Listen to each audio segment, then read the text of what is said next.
परशुराम जन्मोत्सव ये जन्मोत्सव उपरे ब्राह्मण एकता मंच आह्वान क्रमे आज समग्र हिंदू समाज पटनागढ़ एक विशाल रैली रे आम जाऊँ पंचमुखी हनुमान मंदिर रु जगन्नाथ मंदिर पर्यटन और इधर एकमात्र उद्देश्य है जे आम समग्र हिंदू समाज को एकत्रित करवार योजना नहीं रैली आम आरंभ कर आज भगवान परशुराम जन्मोत्सव पालन करार हिंदू समाज तरफ इधर अग्रणी भूमिका नहीं आम ब्राह्मण एकता मंच आपण मैंने देखुन आम हिंदू संप्रदायर जितकी बचन समस्ते इधर सामिल होकर पाटना जितकी भी अनुष्ठान अच्छे समस्ते इधर एकत्रित होती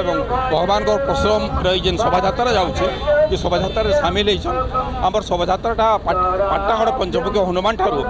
आमर परशुराम छक पर्यंत जावा से भगवान परशुराम पूजा अर्चनार व्यवस्था कराई पूजा अर्चना पर प्रसादर व्यवस्था कराई